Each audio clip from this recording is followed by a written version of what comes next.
And I've got stuff up to show whenever you want to. So, okay. Hey, what's up, everybody? My name is Andrew Davis, and you're watching Conversations in Pop Culture. And yes, I am hard to kill. And before I introduce my guest, I do want to remind everybody that this episode is brought to you by my friends over at Pocket Jack Comics, who have books like Palace of the Golden Princess and White Lily. And you can find their books at pocketjackcomics.com. And Preston is a good friend of mine. And people love Preston, people hate Preston, but Preston's always been good to me. And I like his books, and his books are immaculate, beautiful, and there's some fun, kinky stuff in some of his books. So if you like women in charge and strong female characters who are very, very, very sexy, there you go. Go to pocketjackcomics.com, pick up some of those comics. But enough about that, because I have with me comic creator Les Garner. So welcome to the show. Yo, I am actually just pulling up some stuff to share. Well, we're gonna get to that. We're gonna get to that. I don't want to show everything just yet. I want to make sure that I've got it locked and loaded. I am gonna we're gonna get to it, but I do want to give you a chance to introduce yourself, because some people know who you are, some people don't know who you are, and you've been in a lot of different sectors. Obviously, right now you're heavy in comics, but I think you've done some film stuff. You've been around art, and so. The quick introduction, because I don't want to spend 9 hours, as much as we could go through the 9 hours. Quick introduction. I am my buddy Dirk Manning. He writes a lot of comics, and I've worked with him. Has nicknamed me the Appalachian Iron Man. I am an Appalachian, Southeast Kentucky, born and bred, hillbilly by birth. Techie by God only knows what, and comic book nerd for life. Been drawing since I was a little kid. Left Eastern Kentucky, moved to New York when I was like 19. Eventually worked in comics through the 90s. Eventually moved into 3D modeling and animation. Did that for a very long time, and leaving out tons and tons and tons of stuff. Eventually was always on the periphery of comics, even with the 3D stuff, and eventually was brought back around to comics at the suggestion of Brian Haberlin back in like 2014, 2015, when I started putting together my book Apocalypse Girl. Apocalypse Girl took off and really took off in 2020, and then lots of things happened like COVID. But Apocalypse Girl got me back into comics and has moved me through a number of projects and all kinds of wild stuff to where now comics is my full-time thing again. So along the way, I've done work for, good Lord, software companies, film companies, Fortune 500 companies, technical director, working with a couple of different anime studios. I mean, it's been all over the place. Yeah. So obviously, I mean, I don't want to dive into too much of what you've done beyond that, because you've done a lot of stuff. It just means I'm old. but I do want to talk about the Kickstarter that's going on, because obviously it's Brides. Yeah. And so obviously I think it's pretty, if it's not already funded, it's pretty close to being fully funded. Oh, it was funded inside of 48 hours. I wasn't looking. I've been busy. So that's fine. It actually, the goal was 10K, and I believe I have to look past my camera here to see it. Do I have it up here? Oh my God, too many windows. Doing. And yes, I make stupid mouth noises whenever I click things because I'm old and silly. But let's see. I don't even know where Brides is at right now. I think it's over 11,000. It's perfectly fine that we don't know, because it's not that big of a deal. But what is the basic premise of Brides? Because obviously it's definitely related to Frankenstein. It's related to Dracula. It's related to something else is in there. But I want you to kind of explain it, because some people know the book, some people don't. There's a lot of comics out there. So what's the basic concept before we dive a little bit into it? And then there's other cool stuff with it. There is a really short plug line that I developed for it that really doesn't do the story justice because of the depth of backstory in it. But the short elevator pitch is, what if the Bride of Frankenstein, who has problems, don't we all, got it in her head that becoming a vampire would solve her problems. And she seeks out Dracula and is taken in by his brides. And insanity ensues. So that's the short version.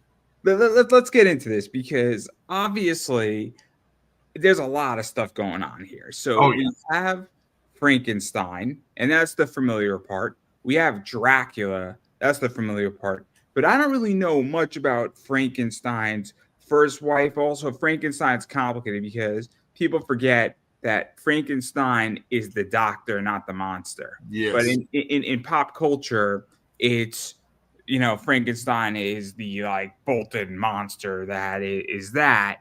You know, and there's nothing wrong, but everybody's familiar with Frankenstein to some degree.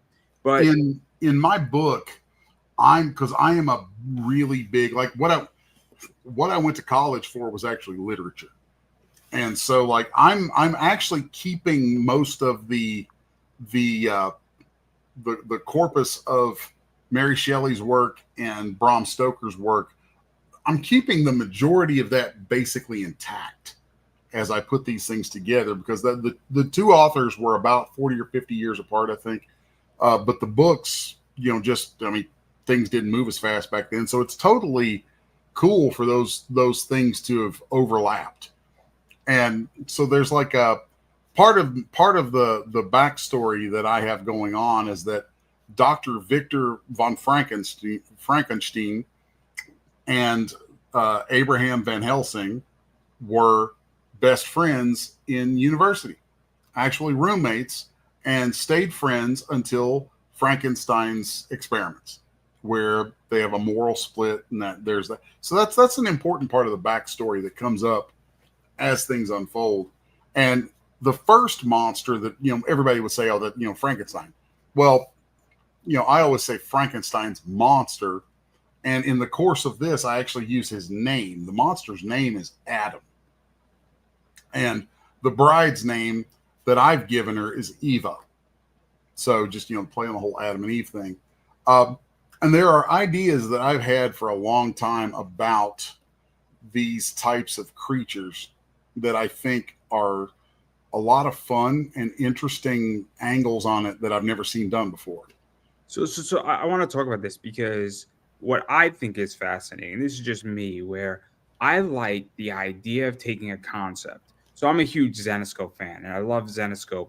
And they were pretty much the idea of Van Helsing on Sci-Fi was theirs, and Ralph and Joe got a credit, and it's also based off of Zenescope. But then they changed everything else in the show. But Zenescope got paid for it, right? Yeah. And they got producer credits and a bunch of stuff. But they took, you know, the female Van Helsing idea and they ran with it. But so the idea of Van Helsing is well known in pop culture, right? Yeah. And then you have to evolve it, and you have to have a twist. I just had Dave Schwartz on, and he does Frankenstein in the Confederacy. And that's fun. Oh, I mean, I read the first two books, and I'm like, this is controversial. Hopefully everybody understands how to separate the Confederate, which I think most people think is pretty bad. You know, but I don't want to get into geopolitics or political positions here, but it's a controversial eye-catching book, but it's not that far off that they want to create a monster like Frankenstein's monster to serve the Confederacy. It's not a ridiculous idea. Well, God knows they had enough bodies to use. So, but the point I'm getting at is that it takes a familiar component and then it evolves it. And that's also here too, because I know Van Helsing, I know Dracula, I know Frankenstein. I have an idea of the world a little bit, but then we have a twisted position here. And the twist is that she wants to become a vampire. And now what the fuck do we do, right? Like, and the crazy thing, like, there's numerous reasons. Like, she comes up with a litany of reasons why it would be a good idea to do this. And one of the reasons is, so like her and Adam, And it's funny because there's a thing that I introduce in there in some journals that I have from Van Helsing, where he refers to them as the Homo moribundus. Like there's a whole stream of like pseudoscientific stuff about them. And one of the problems of the Homo moribundus and other resurrected creatures is they're still decaying. And particularly for Adam and Eva, they're made from body parts pulled from different people. And those body parts are decaying at different rates. And like at some point, and Adam tells her this, at some point, they have to go harvest new parts for themselves. And she does not like that. She's not into that. She's like that, that's terrible. Then there's also the issue, like everybody's familiar with Frankenstein as being kind of the original rage beast. I mean, the Hulk is kind of built off Frankenstein as a model in a way. And so what I've done with that is to say that, these Homo moribundus, they are creatures of their passions. They're awakened into fully formed bodies without the period of time needed to go through, gestation and maturation. And so here they are in these powerful bodies, but they're emotionally still kind of childish, and they don't have control over their urges, whether good, bad. Like they feel joy intensely, they feel anger. Everything's overly intense, which for me personally is kind of an allegory for my own issues with like manic depression and bipolarism. And the big catalyst for her is really that. She's like, I'm tired of being this way. I don't think it's possible for me to be loved because I'm so extreme and I go to all these extremes.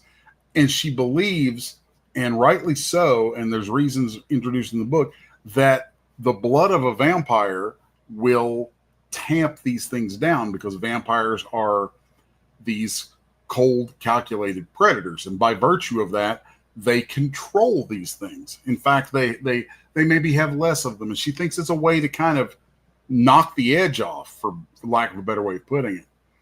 And of course, anything that someone takes as a one size fits all to fix all their problems is destined to fail, and probably fail not only miserably, but create far worse problems than they had to begin with.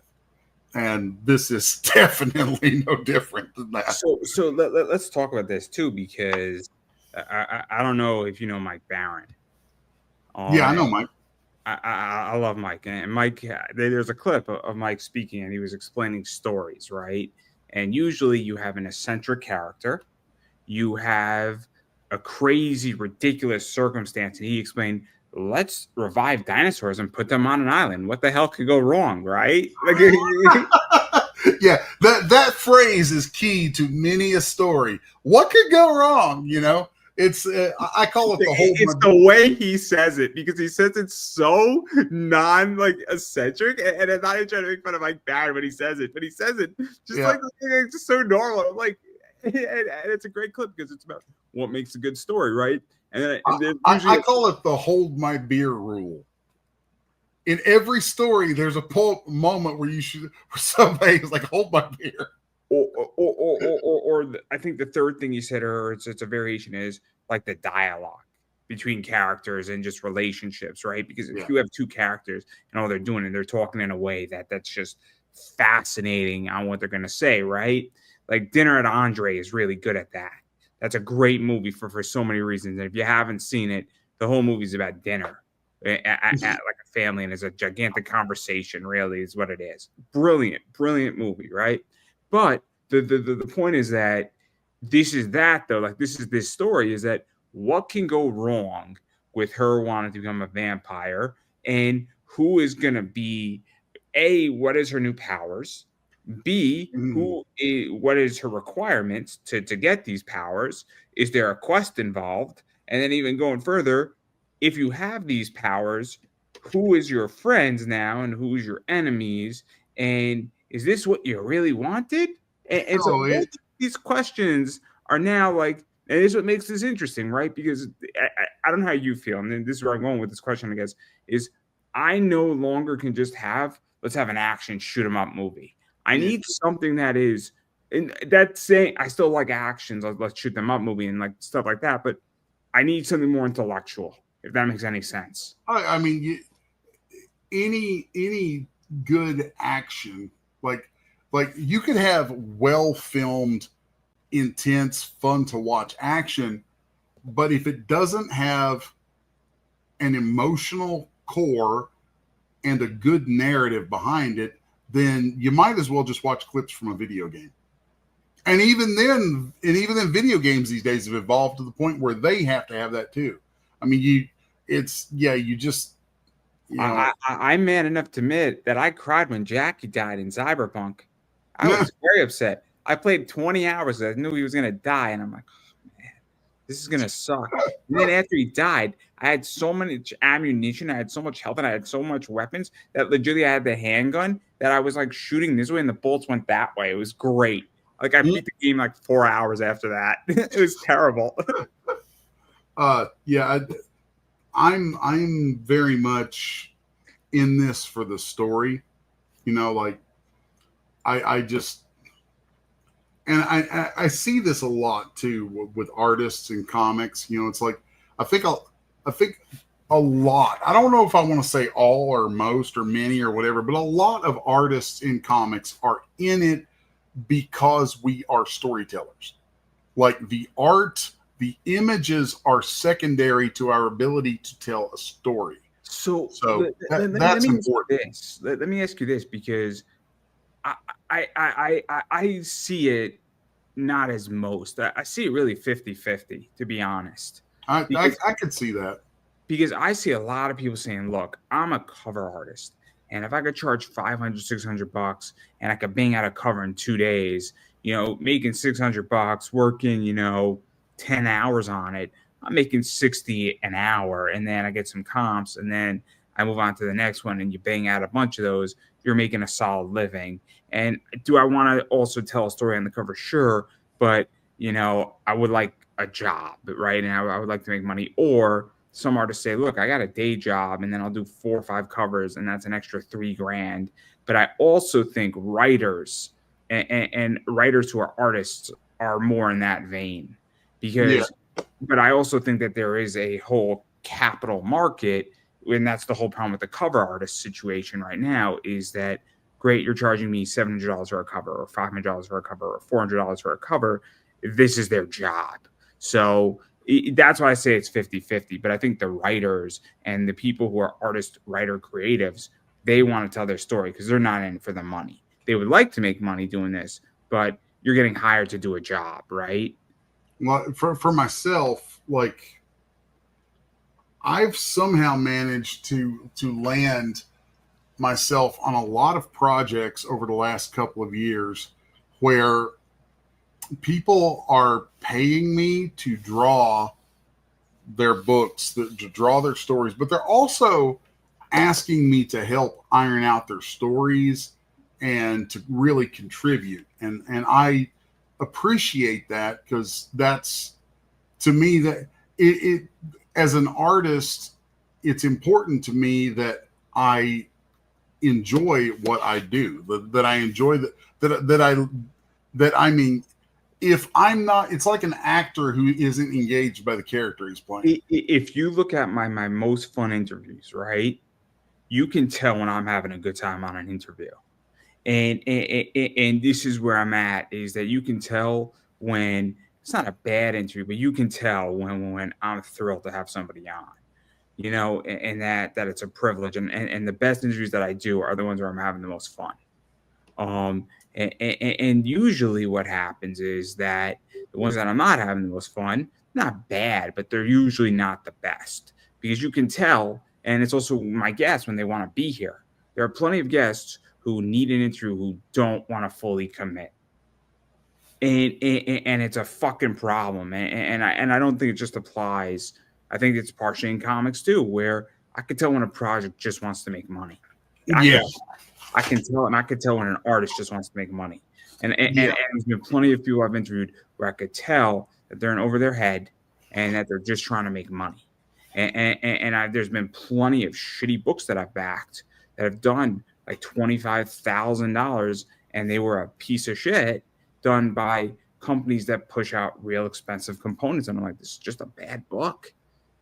And you could tell it's about money. And it's a hard conversation to have with people you like and your friends who do these books. And you're like, dude, you put out a piece of shit. Yeah, that's me, but you put out that is definitely the not like my personal mentality on this. I'm 51 years old. I've been a professional artist since I was 19. I've been a comic book nut since I was like 5. And really, in spite of all of the things I've ever done, the number one avenue for me, the number one place for me to land as a career and with my creativity has always been comics.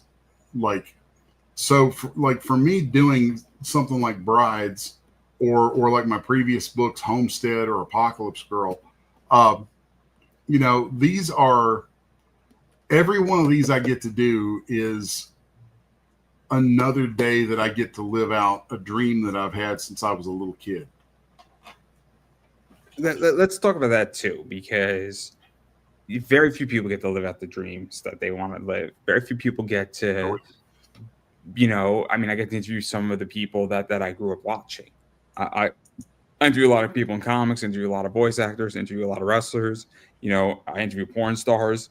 And how many people can say, I get to have a hour-and-a-half conversation with somebody who I idolize? And very few people get to do it. And very few people get to do it from legitimately their basement in their house, even going further. And it's awesome. And it's surprising. So every time I do an interview, so I just had Ariel Axe, fascinating interview. She's one of the smartest women in the adult industry by far. It's super interesting. And then Cherry DeVry is also super fascinating too. That was a fun interview, but like, it's a privilege, right? And I think people forget that sometimes, that if you're working in comics and you're able to make a living doing this, it's a privilege. Oh God, yeah, yeah. And it's one that can get yanked out from under you at any moment. Like, if you want to have any longevity in this business, you better be willing to work. I agree. You better not burn bridges. I'm a wrestling fan, and The Undertaker said it best: the toes you step on the way up are the connected asses you're gonna have to kiss on the way back down. Or they're gonna be kicking you in the teeth on the way down. That too. Yeah. That too. Ladder rungs hurt, everybody. Ladder rungs hurt. Just ask Kevin Owens; he'll tell you all about it. If you know what that's a reference to, I don't know what to tell everybody. But anyway, but since we're on the topic, I do want to talk about Inside Baseball a little bit with this, because I think that there's a lot of stuff, and I don't want to ruin the story too much. It's 44 pages. We're gonna show some covers in a little bit, but I do want to talk a little bit about Inside Baseball, because this is an interesting campaign, because obviously it is being published by Divinity Comics, which is Mike and Mindy Wheeler's company. I think it's their first book that they didn't fully write, because they did Boobs, they did Star Wars, they did a Trip Story. I don't know if they did another one that might be. They had what actually my favorite book that they did was not their most successful by any stretch, but is a really good book. It was a comedic thing called Sinister Support Services. That was like, basically it's a phone tech support for supervillains, and it's hilarious. They also did G Busters. That's another one they did. But the reason why I bring this up is that I think all of the ones that I mentioned were written either by Mike or written by Mindy. I don't know if somebody else wrote them, And then obviously other people were involved, other artists were involved. Yeah. But this is kind of their, I think, first book that, and I could be wrong if I'm wrong. Feel free No, to it, correct. it is. It is their first book that is not theirs. And what a lot of folks don't know about Mike, and I hope he doesn't get mad at me for outing him on this. Mike is actually Mike is a educated, studied writer. Like he went to school, serious education for writing. And Wasn't he in a class with the guy who wrote The Dirt in college? I don't know. I think so. I think Mike went to the guy who wrote the Motley Crue book, The Dirt, that got made into the movie. I think he was like in a class or two with him. He went to college, which is crazy. Because Mike was speaking about this, where like basically every day he was writing like 20, 30 pages. And that's what you have to do as a writer. Mm-hmm. You have to write shit. In order to get 3 good pages, you have to write like 300. Like Mike, I've been friends with him for a very long time, and Mike and I talk quite a bit. And I think that in the months and years to come, people are, I hope, going to see him like spreading his wings as a writer in a way that I know he's capable of. That I know he's got, like, I literally know he has these scripts. He has a mountain of scripts, which I hope he didn't get mad at me for saying that. Like he writes a lot. He writes all the time. Like it's the same. It's just like me sketching. I sketch all the time. Can't help it. And I'm excited to see where he goes with some of his more, I don't want to say serious. Well, yeah, serious. I mean, there's nothing wrong with the stuff. I want to dive into this a little bit because obviously, I want to stay on Divinity, and then I want to talk about writing in general because I think it's fascinating. But obviously, Divinity Comics is coming off of a 50,000 plus Kickstarter. They're coming off of a bunch of other successful ones. And so what is that like? Because this isn't their book fully, right? In which that it's not, I mean, I don't know the full arrangement, and I'm not going to dive too much into the financials because it's irrelevant. It's obviously pushed out and published by Divinity Comics. It has Divinity Comics logo on it. I don't know if it's ever going to be picked up by somebody, but that's neither here nor there. But what is that like for you? Because there's a lot of momentum going on. I'm a strong believer in momentum, right? My whole life, when momentum is going good for me, a lot of other good things happen, right? And then sometimes when it rains, it pours in my life. And when I have a bad day, it's a bad week. It's just the way it is, right? Where everything hits wrong that week, and then a week later, things get back on track. And then all of a sudden, when it rains, it pours in my life. But what is that like for you? Because there's obviously, Kickstarter knowledge with what they're doing. There's support, there's momentum, there's backers and they have a fan base. And then on top of that, you're not alone in this. And I hate to say it, and it sounds weird when I say it, but having somebody who you could be like, yo, this Kickstarter, we just had a shitty day today. And just having somebody say, yeah, but we had a bunch of good days. And somebody just to be there reminding you, because there's a lot of stuff going on. I mean, I don't know if I'm off base here, but when I have a partner and something's going wrong in a business, sometimes it's helpful just to have another person who says, I feel it too, man. You know what's funny about this? If Mike sees this, he's going to chew me out in a friendly way. Because I was just talking to him yesterday. I was like, people fucking hate you, right? There's people who hate you. They don't know the guy that I know. And it's hilarious because he's like, yeah, don't tell him. He's like, don't say good shit about me, dude. It's like don't say good things about me. He's like, I only want to say the bad shit. I'm like, well, I'm going to say whatever's honest from you to say, dude. And like, I've been friends with them for a long, long damn time. And, there were conversations that were had. I've done work for them in a number of different ways behind the scenes on a lot of different stuff, just helping them out with a lot of different things that I'm capable of. And I know it's nebulous, but actually to go deeper into it than that, I don't like to I don't want to get into a lot of the nuts and bolts. You don't want to get into how the sausage is made.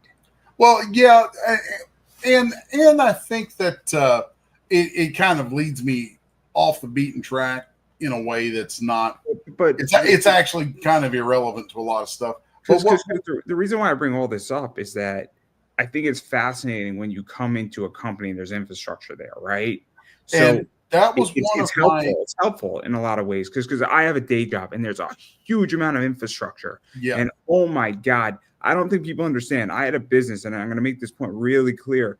My business went from 14,000 to doing a little under 30, right? And there was no goddamn fucking infrastructure. And let's just say it was a very expensive learning curve. And it was very expensive. And now, because that was last year, y'all can make fun of me, but the WNBA is going to make me very, very wealthy. I'm killing it right now with those cards. I'm killing it right now. I have some Yukon cards that I'm selling for like 1,400 that I paid like 200 for. So like, and they're going to sell. Like there's real money in this shit. But last year there was no fucking infrastructure in there. And now there is, and profitability is off the roof. And it's way less stressful. And so that's the thing that I think is so interesting about this book in particular for you, is that you're coming into a company that has infrastructure and a battle plan, and there's also they certainly do. Like there is the amount of thought, and I'll just say they fucking know what they're doing. They absolutely know what they're doing. And I don't want to dive too deep into it for one reason, and it's a promise that I made to them. I'm not asking you to reveal anything. No. This will make sense because I've been told numerous times they're like, we're not publishing other people. They're like, we're working with you because of our friendship, and because we think that the book is really good. And they're like, they don't want people sending them submissions. They don't want people. They're not into that. And it just happened that they happen to be good friends of mine. And I had this thing, and we got to talking about it, and we're like, why don't we give this a shot and see what happens? And so far so good. I'm not going to press too hard on that, but I guess it's also the idea that I think they're doing the printing, and they have like a small little print company, and then they're doing marketing stuff. And so like that's the other thing too that is fascinating. That's why I bring this all up, is that it's really interesting when you start coming into a company that is, you do 50,000 on Kickstarter. Very few people do 50,000 on Kickstarter. There's a club that is 10,000. There's a club that's 30,000. There's a club that's 50,000 plus. Then there's the $100,000 club. And then what is there, like 9 creators who've done $1 million? And I'm not counting Boom. I'm not counting Boom. The funny thing for me with all of that Mike and Mindy, they rib me mercilessly for this all the time behind the scenes, is that I don't know. I literally have no freaking clue about most of that. And I'm happy to not know a lot of that. And, I think part of what had them wanting to work with me was just that, like, I'm like, look, guys, I couldn't give two shits about these parts of the business. Don't care. Don't want to know. Not my focus. Like there's that's sausage, and there are sausage makers for that. See, I want to come over here and bake the souffle. Okay. You want to be a creative director. You don't want to be a COO, chief operating officer. No. I want to be a chief operating officer. I'm like a COO. Like I love. I've been an art director for numerous companies, and I'm good at that. And like I can interface in that way with bean counters and management people, but I am about, like, me personally, what I am entirely about is creating interesting, meaningful content, creating interesting, meaningful books and art, whether that's someone hires me to bring their thing to life, and I bring it to life in the best possible way that I can, or I am in a position where a publisher is going to work with me to bring my stuff to the world. Whatever it is, my job is to make the best stories I can make and the best artwork I can make. And outside of that, I give zero shits. I don't even want to know, don't want to hear about it. Like, it's just not, I'm like, yeah, it's like people could talk and people will talk and they'll say stuff to me. And I'm like, you realize I'm literally not hearing 3/4 of what you're saying, because it's just not, it's not on my radar. Like talk to me about characters and character motivations. Don't talk to me about it's like, maybe we could talk about some marketing or something, just so I can try to have a story based influence in some of the marketing. But that's kind of it. That's so fascinating. I mean, I'm the exact opposite, in which I'm not very creative, right? I think I might be good at writing television to some degree, of like when, financial stuff, because I just know it. I just know, like, I love money, right? And I love financials. I love stocks. I love investing. I love that whole thing. And so I could write like an investment show. Oh my God. Oh shit, dude. When Mindy and I first started talking about Brides, I literally had come up with a synopsis of a story, and I had went ahead and done a painting, and the painting had started as a sketch on the way the whole thing started. I was actually live streaming every week on a particular network out there, Pops Van Zant's Madness Network, and I've been doing for a year a show on there called the Comic Artists Hour, and I kept running into this thing where I'm like, shit, what am I going to draw on here this week? And so I was like, you know what? I'm just going to start drawing the freaking Bride of Frankenstein, because everybody knows that character. It'll be fun. I'll enjoy it. Here we go. Let's do this. And literally the first drawing that I did on the stream, when I got done with it, I looked at it and I was like, that's got to become a painting. I have to paint this. Like, I just have to do this. And then I'm working on the painting, and of course, as I'm working on the painting, I'm just thinking about this character, and I'm thinking about this world, and I'm just, all these things come together. And before I knew it, I was like, oh, this is who this character is. This is who she is. This is what her situation is. This is what her interactions are. And then from there, the whole thing about her and the vampirism and the decay and the emotional stuff and all that stuff came together. And then there was like a pause in my brain, and I just looked at it and I was like, oh, this is a book and it's called Brides. And it was like, pop, there it is. And as soon as that title came out of my head, because I was like, Bride of Frankenstein, Dracula's Brides. Oh, the title of this book has to be Brides. Just Brides. No V, no Dracula, no nothing else, just Brides.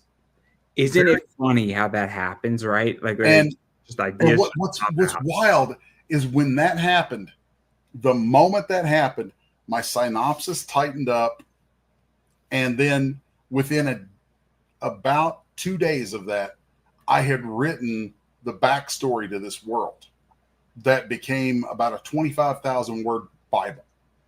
Like, I just wrote obsessively for like 2.5 days. It's just like, oh, and this and this and this and this goes back here, and like, I mean, it ropes in a lot of my interests and stuff, and it actually ties into. I recently finished my first novel that is a Lovecraftian horror novel, which plays off of another Kickstarter that I've got coming up for a tarot deck that I developed. That's a Lovecraftian tarot deck with a whole storyline behind it, and all of the stuff, Brides, the Lovecraftian stuff, a couple other things I've got cooking, all of it are in the same world. I'm not pushing it out there to people as a shared universe, because that gets trite and silly. but it's one of those things more. What I'm hoping for is more in the way that back in the day, you would read a Stephen King book, right? And you come back and you read another book and be like, oh, this is also in Bangor, Maine. Or, there'd be another town and another, and there was, and you started to realize after you were about 5 books deep that these were all connected in some way. And I love that. I love that. I love it when it's done that way too. And it's not just marketing that's beating you over the head with it. It's you're inviting people gradually to come explore this world, which is it's my thing. I love it. I love it so much. Carl Hennessy does that in all of his books. They all take place like in Southwest Miami and down in Florida, and there's always like a murder, and there's always eccentric characters, and some characters come in and out, and then there's just some other stuff. But you get an idea that you kind of feel like, okay, cool, we're dealing with a lot of rich people in like Palm Springs here, and like a lot of shit's going on, and you get the town and the cities and the things, and they take place, all across on like the coast of Florida and different areas. But you get saying they're not directly connected, but you get a sense that, okay, this is kind of a crazy, environment we're in here. So I get it. Florida is an interesting place. It's a good place to base that kind of stuff out of. Oh my God, just Razor Girl. What a great book. What a great book. It's one of my favorite books of all time because it's absurdity. It's absurdity at its finest. It's great. And the whole thing from start to finish is just wonderful. It's just like that book felt like 5 minutes. Like that's how that book felt. Like it was great. It was the best like $15 I spent on my Nook back in the day. It's not a bad thing. There's a lot of other things that I could have done for $15 that would have been far worse. Oh yeah. But there's a lot of things that I couldn't do for $15 that would have been far worse also. But not the point here. I do want to talk about the other stuff that's also interesting about this campaign. Before we start showing some of the cover stuff you've done. And the other thing is that it is a semi-cost effective campaign to the fact that you're writing, Mike's writing it and helping shape it and is acting as a co-writer, editor, and all that stuff. But you, I think, are doing most of the work, if not all the. Yeah, the story was written by me. The first couple drafts of the script were written by me. Then Mike came in acting as an editor to me, and then offering ideas here and there, and he would insert some stuff, and then I would go back over things he inserted, and it became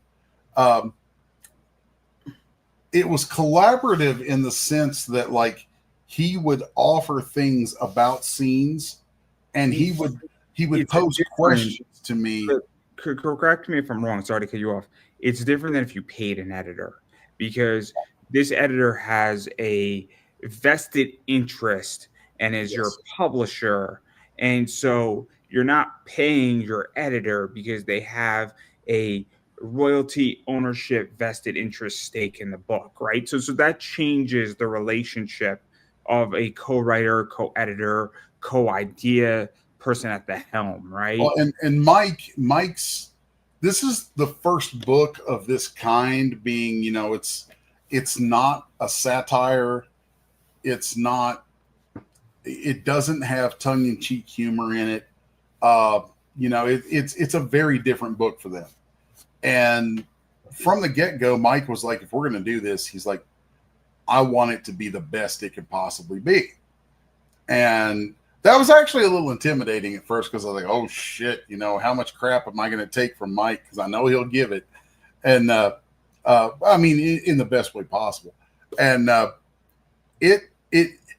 he took something I had that was pretty damn good. I will say, I feel like it was pretty damn good, or I wouldn't have shared it with anybody.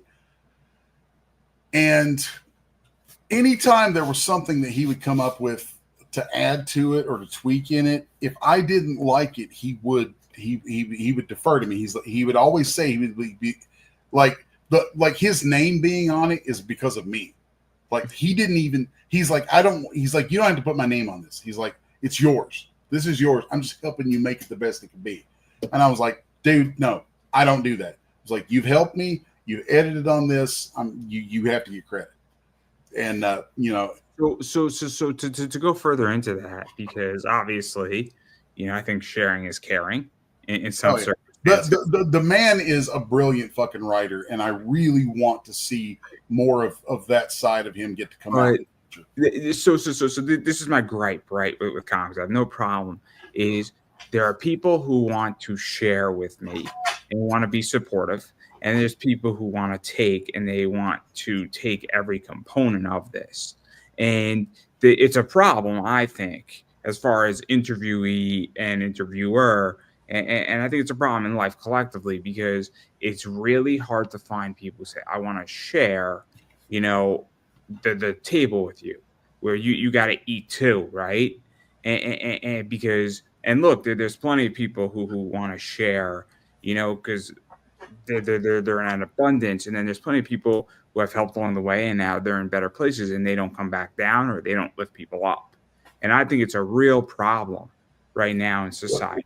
There was, and there was a, for the sake of not alienating people in any direction, I won't drop the president's name. There was a president who I really admired from a long time back who kept a plaque on the Resolute desk. And that plaque had I'm probably going to butcher the quote, but what that plaque said is, anything is achievable so long as you do not care who gets credit. And it's true. That stuck with me for a long time. I mean, I want credit. I need credit. Credit in my career moves me forward. But like with this, it's like, yeah, Mike helped me write bits of it. He's been my editor on it. And because of his influence, I'm a better writer now. This is the thing, is that I need credit, or if somebody's in a better place and I've helped you, at some point, I shouldn't have to pull in the chip and call in the chip. And there's plenty of people who are in better places when they had nobody in their corner. They basically, I was there multiple times when they needed. And I'm like, they now won't take my calls. And it says more about them than it does about me, because I'm still interviewing people at the top and I'm going down to the bottom because I play in everything. And John Cena has something in which that, and it's WrestleMania week, so everybody's gonna have to deal with John Cena quotes for the next 6 days. But he said no opportunities beneath me when he was filming the Barbie movie, and no opportunities beneath me. And if I helped you and you're in a better place and you can help me, why the fuck aren't you doing it? Yeah. And it goes back to putting Mike on the book, because you didn't have to do it, but in many ways, it's a thank you. It's also giving credit. It's also saying, you've helped me, and so I'm going to throw it back to you, so that not as a jab, but like there is something to be said about that. Yeah, it's been a really good experience working with Mike, and I think he and I are probably going to work together, again in the future on hopefully a lot of stuff. I mean, so far I've gotten to work over the last few years with a bunch of different writers in different ways, and this time with Brides is more similar to what I did years ago on Apocalypse Girl, where it's mine, and like, so part of the ground rules were, well, it's my book, so the buck stops with me. I get final say on things and all that kind of stuff. And that's part of the ground rules. But I also appreciate, I mean, like Mindy acts as art director for them, and like she is totally unafraid of when I'm like showing them pages and stuff. She has no problem with looking at me and going, Les, you can do better on this. And frankly, it's like I've been a professional artist for 32 years. After 32 years, not many people will say to you, you could do better here. Not many people will actually hold you accountable for the quality you claim you want to achieve. And Mike and Mindy have both done that with me on this book in a fashion that is far more kind, professional, and diplomatic than anyone ever expects out of them. And part of that is just our relationship. And it has just been. You're bringing up a good point, right? It's been an amazing experience so far. You're bringing up a good point, and then we're going to talk about covers. And actually, two more things people get to hear covers, but you're bringing up a really good point about understanding of professional criticism, right? Yeah. So I'm going to tell a story. There's a guy, Logan Easton. He's a wrestler, and he's on an indie show, and Matt Hardy is on it. And then he asked Matt Hardy to watch a match, and in the middle, he interrupts Matt Hardy. He says, I was doing that for this thing. And Matt Hardy said, you know what? You're right, kid. Good luck. And so, look, everybody's done that at some point. But if I ask somebody to critique an interview, right, especially when you're first starting out, right, and not every interview is going to work. Interviews sometimes just are shitty, right? Things happen in life. Sometimes you just have a bad issue in a comic. That happens too. But learning how to take professional criticism and how to get it professionally, right? If you say, Andrew, I don't like the cheetah in your backdrop. That's not professional criticism. That's you don't like a picture, and I'm not fucking changing my picture. If you say, hey, Andrew, I wish you would let your guests speak more, right? Or I wish you gave a little bit more, this, or I wish you had a more pointed question, or hey, I really wish you spoke more about the financials. That's professional criticism. And so what is that like? Because it is, I think people are terrified to give it. Because you don't want to fucking piss off the person you just paid, and then they say, you know what? Fucking just shut up your book. In working with Mike and Mindy, it's I think there's been a great deal of like mutual respect that was there from the very beginning. Like my introduction to Mindy was a very long time ago when I critiqued some of her work online. And I was gentle about it, but I was like, yeah, this is pretty good here, but you might want to think about these things. And because that's my style. That's how I like to do things. I mean, I'm not bombastic like that. And there's been this long-standing mutual respect, I think. And I mean, that's really kind of the beginning and end of it. It's like, if you have respect involved, then you can say things to each other that someone who you don't know has respect for you says something. You might be like, who the hell do you think you are? I mean, there are people who say shit to me sometimes. And I'm like, yeah, whatever. Don't care. But when it's people I respect, I will listen to anybody's critique and I reserve the right to take it or leave it. That's part of the deal of receiving critiques. And then if it's somebody I respect, like I respect what they've done, then I'm going to take it, and I'm probably going to listen to it a little more closely.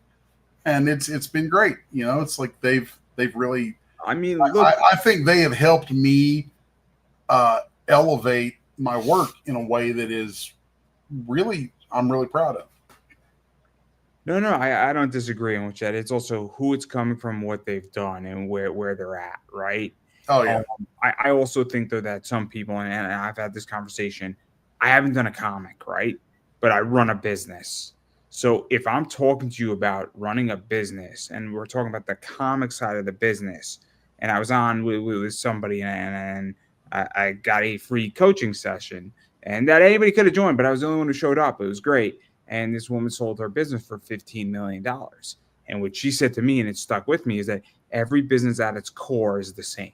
So whether you're selling baseball cards or comics through Kickstarter or eBay, it's the same position at its core. Now, there's differences if you're kickstarting something or you're selling comic books on your website, but at its core, the business is the same. So I think there's also a component where sometimes people don't understand certain things, and people, I've had people privately say to me, people don't respect you because you haven't done a comic. And I'm like, yeah, I could get that, but I also just grew a business starting with $1,000 over the last 8 years to doing, we're on track hopefully to do 45,000 to 50,000 in sales with no debt taken and legitimately reinvesting the funds. So I think I have a pretty good idea on certain things.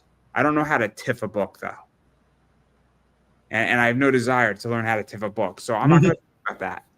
But I think that's something where I just think it goes back to who's saying it and what people want to hear. Because again, if you want to hear about business, I'll talk about that all day. With people. That's definitely a conversation to have sometimes. It's the same shit, whether you're whatever you're selling. If you're selling a car or you're selling a comic book, at the core of it, sales are the same. They're the same. It's just the difference is how you approach it and what your target audience is. But I digress because I do want to talk about one more thing before I let you do your cover stuff and show some covers out. But I think this is the other thing is that, as I was stating, the book's relatively cheap to produce because you're doing all the art. I think you're doing most of the covers, which we're going to get to. And this is the segue in. Yeah, actually, I'm doing all of the pencils, inks, and colors inside, and all the covers are mine. So what is that like? Because it raises some cool stuff because obviously I don't think you guys are taking a writing fee off of it, in which that the not to get too deep into the weeds, but you don't have to pay an artist, you don't have to pay an inker, you don't have to pay a penciler. In terms of the creative team, as a creative team in terms of overhead is me. And that's there you go. That's how it was when I did Apocalypse Girl too. With Apocalypse Girl, I was the writer, penciler, inker, letterer, colorist, cover painter, and there were collectibles for it that I sculpted and produced. But that's the thing is that it really changes the game because all of a sudden you now don't need to go and be like, oh shit, I gotta find $6,000 to do this, right? You know, and I'm not saying you're sweat equity. In a sense, just be quiet for 2 seconds. I want to get the point across, please. I'm sorry. This is a really important point. I don't want to devalue your sweat equity because it is worth money. That's exactly where I was going. I was going to say that a lot of times, folks will be like, "Oh, well, you don't have the overhead in this," and I'm like, "How many freaking hours do you think I have to spend to do this?" It's like, like Apocalypse Girl. Now I still worked my quote unquote day job as a technical director for animation studios and doing 3D and all that stuff. So Apocalypse Girl came together slowly over like years. But Brides is, and most of the books that I work on now, thank God, I'm in a position where I get to go, okay, we're doing that, and I work on that, and I push through till it's done. So the reason why I wanted to bring this up is that this is worth money because if your page rate is X, but you're not getting paid because you're an owner, your pay compensation. That's your investment. That's your investment that you're sinking into it. Like every hour that I spend working on Brides is an hour that I could have spent working on something someone is, an external source is putting revenue in my pocket. Or it could be something else where it's like you could be watching a television show. You could be hanging out with your significant other. If you have children, maybe you miss your son's baseball game because you're working on this, or maybe you only get to see it, every other Saturday because you're working on this, or maybe you're only getting 6 hours of sleep because you're spending 2 hours a night building this thing out. It's not free was the point I'm making, and I don't want to value somebody's time. No, you're absolutely right, man. That is exactly right. So I wanted to get that, but also it makes this that it's a doable project because I know people who do not have $6,000 who have ideas, and it is brutal, and it's not fun, and it also is. I hate to say it, but it's like not profitable what they're doing, and it's a nightmare. And I look at this, and I'm like, it's a real advantage to be the writer and the artist. Yes, it is, and to me, I think that comics in general, or the world of indie comics, I don't see how they're not moving more and more in that direction, to where that becomes where it becomes more a thing where the individual creator who is the writer and the artist will tend to have, at the very least, more agility in how they can approach things, because they're not having to manage a team and they are, doing it themselves like that. I personally dig that a lot. So I run this whole show by myself. I don't want a producer. It's only gonna fuck shit up. Now, I've tried hiring somebody to get me guests. Fuck shit up. It genuinely fucks shit up. Now, I did have an editor that was helpful. That's a different discussion because they take 20 of them and then I take another 20, and so now I get 40 out quicker. And I cut out 40, 60, 80 interviews a year. That's helpful because it just speeds up the process. But I hire an editor and we'll do 10 at a time, and I hire what I can afford. But again, I recently hired an assistant, Ashley, who is awesome. She's been helping me with like scheduling and fielding emails and phone calls and stuff like that, and a lot of stuff that normally, like I literally, this is probably one of my strengths, is I track my day down to the minute. Like, I'm up at 4:30 a.m. I'm drawing by 5. The first page of the day is done by 9. The second is done by noon. Noon to 12:30, I have lunch with my wife. 12:30 to 2 is the third page of the day. From 2 or 2:30 to 5 is the fourth page of the day. After which I go to the gym for 2 hours, bust my ass, come home, have dinner, hang out with my wife for a little bit, go to bed, rinse, repeat. Every day. That's my life. It is disciplined down to the minute. My life is not that. My life is not that at all. I have a structure and I maximize my efficiency as much as I can. But again, but also I forced myself to take an hour break, in which I am forced to do it. And usually I'm just watching like a television show, because if I don't, I will work for like 19 hours straight, and then I'll be exhausted and I'll be fucked up. And I have a day job, but my day job is very structured. It's very structured. That's what going to the gym does for me. Like, going to the gym and working out is like, that's what helps my brain reset and keeps me from going completely nuts from being in this room all day. I don't think people understand. So I have a day job, and I'm quality assurance, and I'm a digital accessibility. So when I'm not doing digital accessibility, I do quality assurance, and I hand over something. It's getting corrected, but guess what? It's going to take them 3 hours. And I'm like, what the fuck do I do now? It's terrible. Like, it completely fucks with me. I'm like, is it going to get to me? It's going to get to me. Is it going to get to me today? And meanwhile, like, I'm massively ahead of schedule, but it makes me so fucking unnerved. It's terrible. It's terrible. It's like the worst thing in the world. It's absolutely terrible. But I do want to show your covers, because I know you got the Kickstarter. Yeah, whenever you bring this up, then I'll start kind of cycling through some of them. Yeah, this one is an homage to the movie poster. I think a very iconic movie poster from The Lost Boys. And I don't even know, just something popped in my head, and I was like, oh man, I have to do this. Let me let's see here now. I want to make sure that I'm, oh yeah, and there's the Nordic Bride.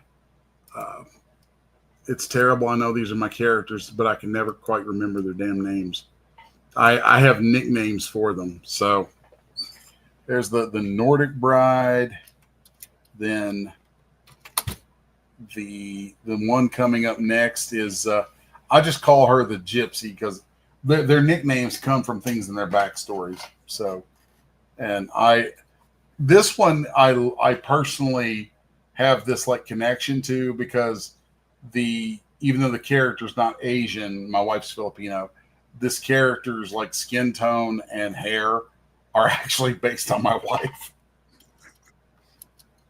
Then the next one, my assistant laughs at me over this one, because I call the next one I jokingly call her Miss Poshy Pants because she's this like just crazed kind of younger, early 20 something European aristocrat girl who's just, she's saucy. So that's so there are 4 of these pieces like this, and then of course there is let's go here, and I'll bring up Eva, and I love I love her. I just love Eva so much. This moment visually is, I could talk about the part of the story that in my mind this is from, but I just love this kind of what would you call it? There's something about her attitude here that I really like. So the way she came about, I love the character. So then let's see. Here's one that I think is going to open up. Let's see. Because to talk about some of this stuff too, and we can't show it, but I think there's some nude stuff also with all these. Yeah. Most of these I did not save for work versions. Some characters it's more appropriate for than others because they are so crazed. And there's a component of Eva that is about her urges and her. I mean, if we go biblical, it makes sense. I mean, if you really want to go into the story of the Bible and all that stuff, and if it's Adam and Eva, play on Adam and Eve and urges and knowledge and experimentation. And Eva is she is frequently a victim of her own urges and desires and proclivities and things like that. So there is a real, I mean, it's not a kid's book by any stretch. So, but it's also, sometimes I hate saying that because it's a mature book. And I feel like a lot of times when you say it's a mature comic, it's like, oh, it's tits and ass. Well, there's probably some nudity here and there. I'll throw something out there. That's a mature book. Hungry Ghosts. Hungry Ghosts is Anthony Bourdain, and I forget his co-writer. It's a mature book. There is a little bit of nudity in it, and there's a little bit of suggestive stuff in it, but it's the idea of playing 100 Candles, right, in an anthology. It's really not. It's meant for 18 plus because you're dealing with adult themes and you're dealing with a lot of crazy shit in the book that is somewhat disturbing, right? But it's dealing with obviously being sophisticated. But if I have a kid and he's 16 and he reads Hungry Ghosts, he's not going to be scarred, right? But my niece, who's 3, I'm not giving her Hungry Ghosts. Not yet, at least. If she's 13 or 14, it's not a bad book for her. But like, it's the same thing with everything, right? Like, I'm not going to go give my 3-year-old niece, certain books, right? Like, I'm not going to give her Robin Hood from Zenescope. That's a 12-year-old level book. Yeah. My thing with that is like, there are mature books that are mature for various reasons. Maybe it's the humor, maybe it's who knows what. And this is a mature book because of the themes and ideas that it deals with. There's things that the story is allegories for that are really difficult subjects when you get down to it. And I mean, that to me is like, that is my favorite thing about like fantasy, sci-fi, and horror is when you're able to use these realms of fantasy for dealing with, difficult issues. I mean, that's it. I jokingly call it putting the pill in the cheese. Like, when your dog needs to take a pill, you wrap it in a piece of cheese and you give it to him.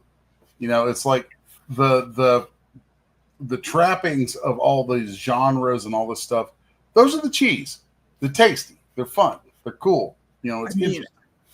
But I was just watching an anime, right? I was just watching Psychopaths. Psychopaths is a gigantic question, and it's a super mature anime because it's the idea that there's an enforcement agency that can read your crime level, and then they try to bring you in before you commit the crime or you have committed the crime, and your level of criminality is going up, and their objective is to bring you in before it becomes contagious, right? And it's basically measuring crime by number. It's Minority Report on steroids. There's some sexual themes in there, but there's really no nudity in that show at all. But again, it's 18 plus because you're dealing with a complicated concept and you're really raising a complicated, controversial topic of should we be stopping crimes before they're committed if we detect that you are reaching a level of criminality. And that's somewhat of this book to some degree, and not to the same theme, but this is what's going on from what I read and understand is that there's a lot of themes and a lot of stuff that's in here that's okay. It's debatable. yeah, it's a heavy book.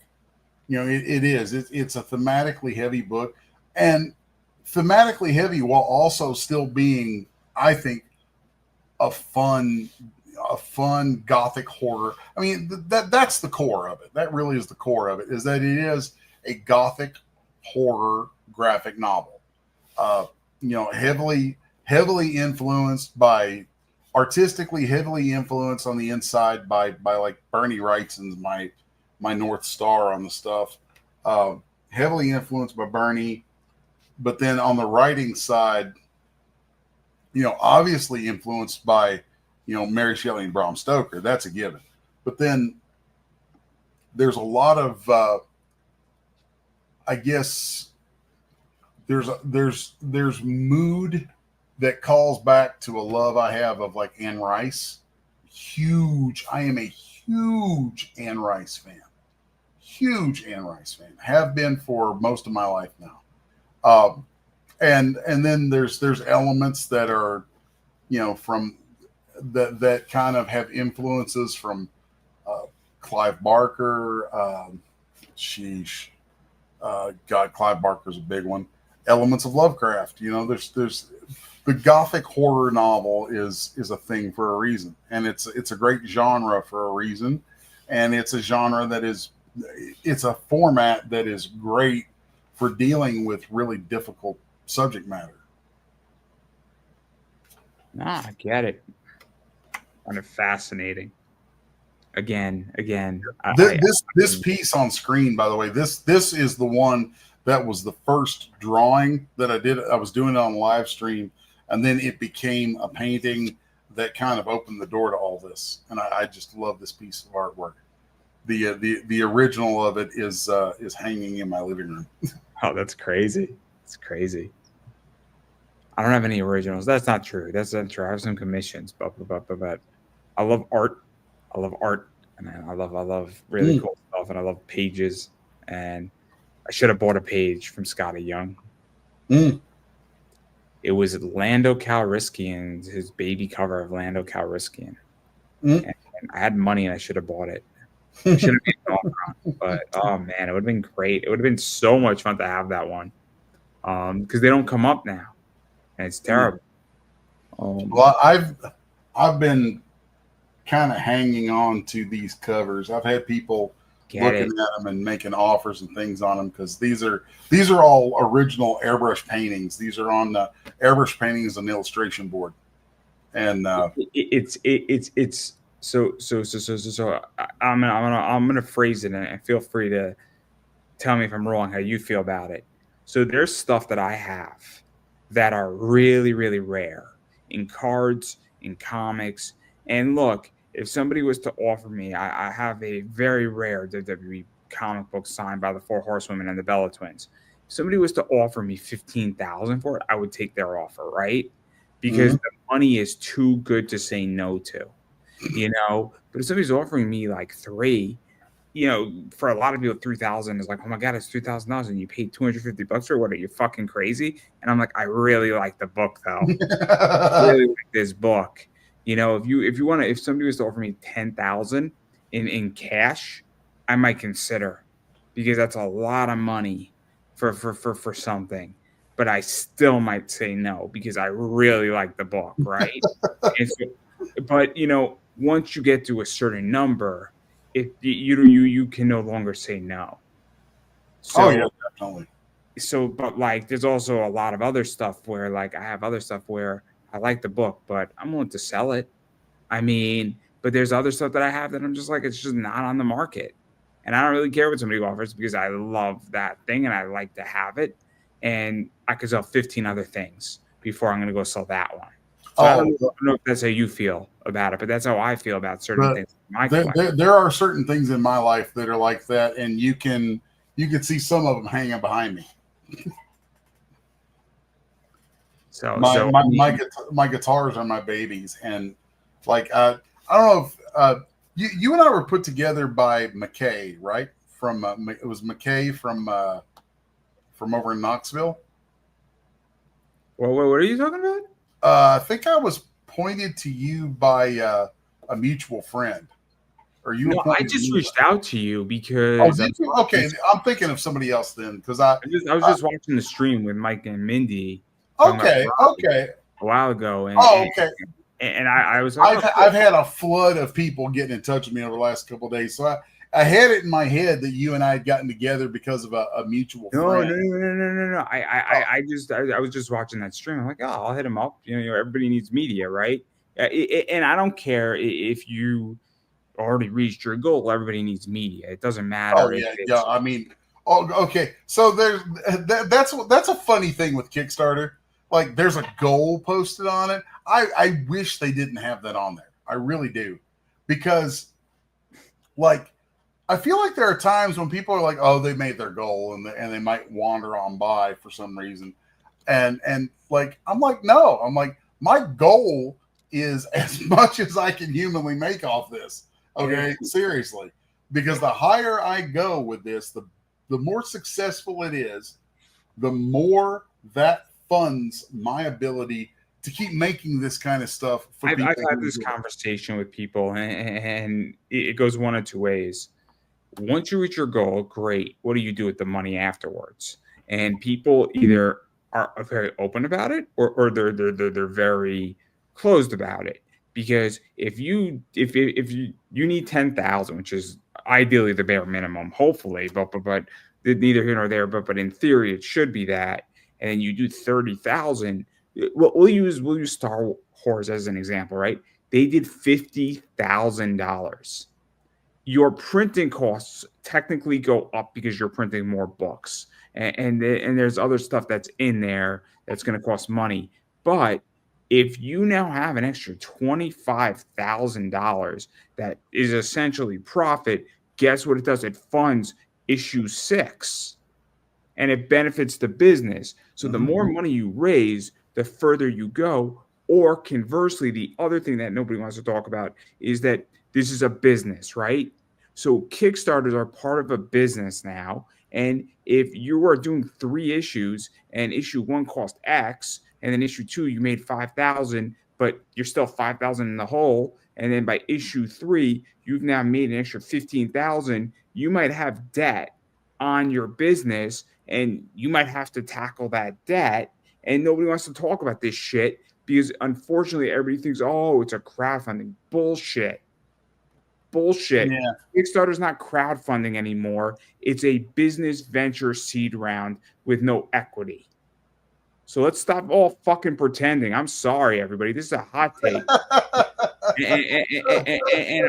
But everybody's pretending it's a crowdfunding thing. It's a ventured seed round without any equity given to your backers. Instead, they're getting a product.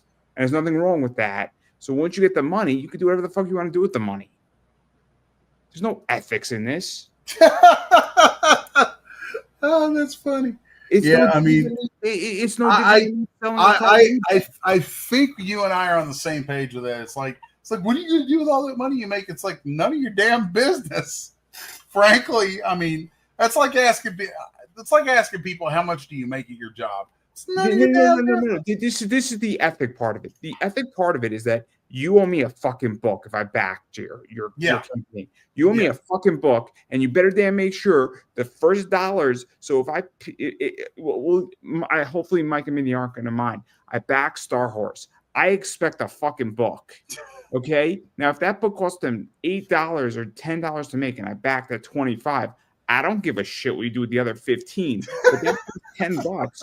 That's my fucking money, and I want my fucking book. So that's where it falls, right? I can tell you that one of the reasons I'm happy to work with them is like I've known people who have done what I would call some spurious things with Kickstarters and Indiegogos and shit like that, and I'm like, and I'll be talking to them. I'm like, hey, what? I'll name somebody, but it's somebody who knows it. It's Ryan Cummings with the book Fever. What happened is I'm that not familiar with him. He's gone out of comics. It was bullshit, right? Every month I put up a post on his thing saying, "Where's the fucking book?" So because I was in for $32, right? Not a huge loss. There's only 2 times I've been screwed on Kickstarter, and I backed like 150 projects, so it's not terrible. But my point that I'm getting at here is that, it's like he tried to relaunch the thing, and it's like, where's the fucking book, man? Like, it's a problem. And so that's the thing. But once I get my book, I don't give a shit what you do with the money else. But whatever that book costs, that first money that I back is what I'm owed. I'm going to bring something up here to show you, just to allay any fears that you and I have. We have about 2.5 weeks left in the campaign for this. We're doing a short campaign of 3 weeks. Here are pages from the inside of this. Is this showing up? I had to switch over. Yeah. It's showing These up. are interior pages. Let me tell you a story about somebody. I'm not going to name who it is. They didn't start drawing the fucking book until they reached their goal on Kickstarter. And I thought that was fucked up. Well, with this, one of the things that I loved about Mike and Minnie is that when we first started talking about this, it wasn't a question of, hey, when will you start the book? The question was, how fast can you have this book done? And I really respect the hell out of them asking me that question. And I work really fast, and I'm not going to brag about how fast I work, but I work really quick. So, I am 20 pages deep in the pencils and inks for this right now. Let me ask you this. I'm going to ask you a question, because if you're doing a 32-page book, my expectation, and maybe my expectation is different than everybody else as a consumer, is I think 8 pages, if you can afford it and you're going as you can, is reasonable. But I think you should have 8 pages done before you go in. And I'm not saying it has to be fully colored, right? But it's better if it is. It's better if it's inked. But because 8 pages says, let's say you hire somebody and they're charging, the whole page process is going to run you $150, $200. I'll give you my hot take on that, and this is probably controversial to people. But the reason why I say it, I want to finish the point, is that I need to see some skin in the game. Well, my personal thought on it is, why are you starting a campaign if you don't have at least half the book done? That's a fair argument too. I don't disagree with it. I know that I personally, like this being my book. This is Mike and Minnie are running the campaign for me, but this is my first personal marquee moment on Kickstarter, and I'm like, yeah, I'm not doing it unless it's like you and me. There is a time frame that I absolutely require myself to be able to fulfill this in. I 100% agree with you. The reason why I say this is that I have been I'm in a good position economically, right? But I've also been dirt poor, and I've eaten ramen and peanut butter and jelly, and I've eaten mustard sandwiches. I've eaten ketchup sandwiches. No, that's not true. That's not true. Ketchup was a treat, but it's really good when you get relish. It's really good when you can afford relish and you're in a bad position. Let me explain how I started my business, right? So I foregoed a lot of things to start my business and to do where I'm going. And now I'm in a much better, healthier place. And I get to have really cool shit now. Because I got lucky. There was other things that happened to me, but a lot of good decisions were made. But in the beginning, it was not fun. I ate mustard, ketchup, relish sandwiches, and I was lucky if I got peanut butter and bread, right? And jelly was a fucking treat, everybody. So I am generous. The reason why I say it the way I say it is that if you don't have, if your book's going to cost you 3,000 and you don't have 3,000, but you have 1,500, I'm not saying that you need to have your whole fucking book done, because I understand that you need to. Some people are not in the same position on their first round out there, or they need the idea of crowdfunding it, right? I'm being reasonable and generous on this. And I understand that there's more risk with that. So your book better be fucking good. And also you better be priced in. Now, I agree, though, that at this stage in the game, if you can do it, your book should be done, or maybe you need 4 more pages, but the majority of your book should be fucking done. If it's like the schedule that I am on with this, by the time before the Kickstarter is done, all of the internal pencils and inks and lettering will all be done. And the only thing that will have a little bit of overlap to the end will be finishing out the colors, which may actually be done before it's done. We'll see. But because I'm doing the colors myself as well. And those will probably be done, if not by the end of the Kickstarter, then within the following couple of weeks, so that I want to be able to turn this thing around inside a very tight time frame, because we saw some good numbers in the pre-launch, and we've made our goal already, and it looks like things are continuing to move forward, and I want everybody who supports this to understand that supporting something from me, which this is from me and Mike and Mindy, I want them to understand that supporting something from me and whoever is attached to it means you will get your book in a timely manner, and it's going to be a quality book with quality art in quality production inside a time frame that doesn't suck. So I agree in which that, unfortunately, and I like to get cards. I got a very nice positive feedback from somebody. Somebody said, I pre-ordered this card before the presale even started. Card was printed, and I got this before eBay's expectation date, where the person was thoroughly impressed that they were expecting the card in 40 days and they got it in like 18, and they're like, what the fuck? Like, but then I have clients where they've been waiting 250 days, but they also got an order number, so they know that unfortunately, they put a base from a game inside a card, and they know that just takes 250 days. And I'm like, I'm so sorry, guys. Like, I don't know what to tell you, but they also bought a $500 card, so they understand that I can't do anything about it. And they know I'm going as fast as I can go. And then people are like, I get it. I completely understand. And then when they get this stuff, they're like, you weren't going to screw me, because these people have my phone number, which is sort of not legal on eBay, but they know that and they haven't done it because nobody in their right mind gives somebody their phone number and say, I'm going to screw you. Yeah. Nobody's ever done that.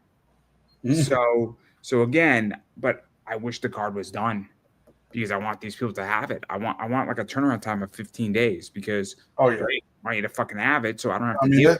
There's definitely a great deal of value in showing the customer that you're conscientious about making sure they get what they're after. That's a valuable thing.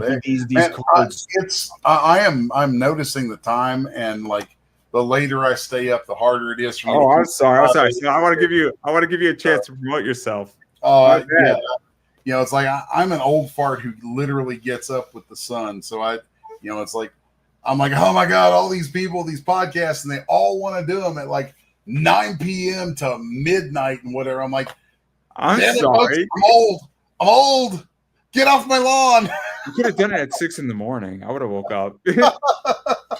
Nah, it's cool, dude. It's cool. But no. Where can people find you, bother you, hit you up, all that stuff? Because obviously you got a campaign going on, and where can people back it and all that stuff. Well, with the campaign, I don't know if there's a place in here for me to drop links or whatever for it, but I have it in the description. Oh, cool. Well, there's that. So that takes care of that. The current campaign is Brides, which is on Kickstarter. Gothic horror graphic novel. We've been talking about it, showing you artwork.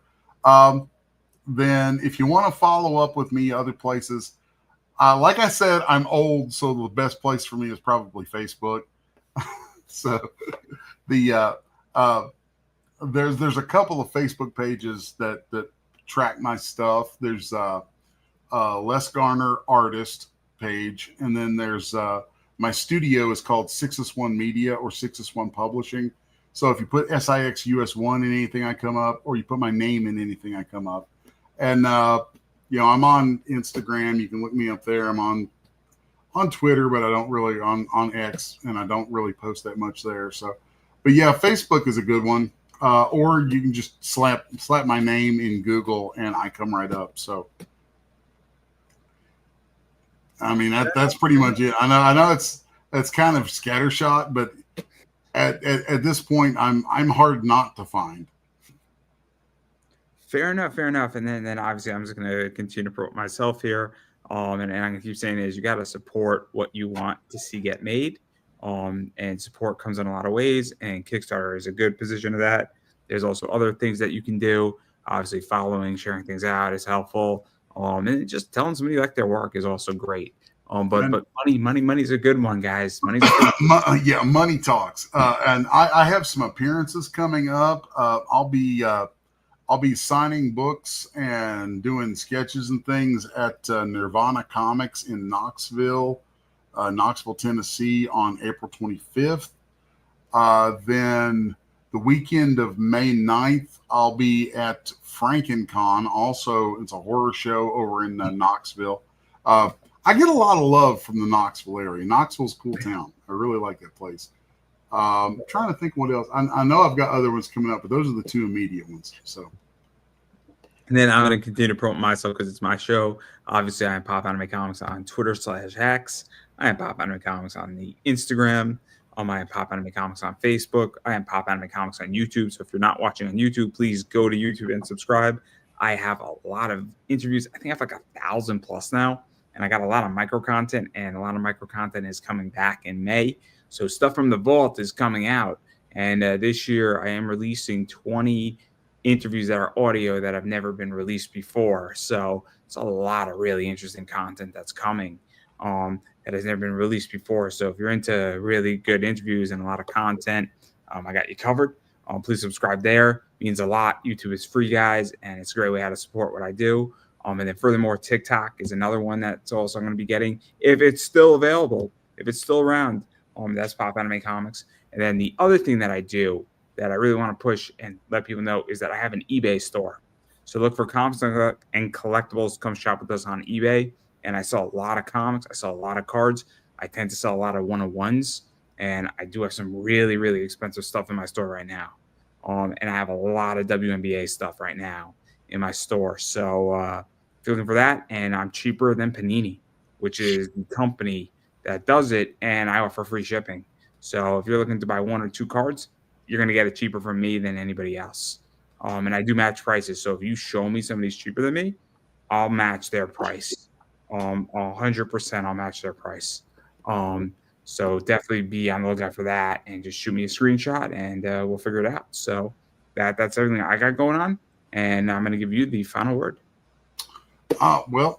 Thanks for having me on, dude. It's been a cool conversation. And any of y'all who go and support Brides, thank you very much for that. And with that, I am going to do the old man thing and shuffle off to bed. And on that, everybody, that is a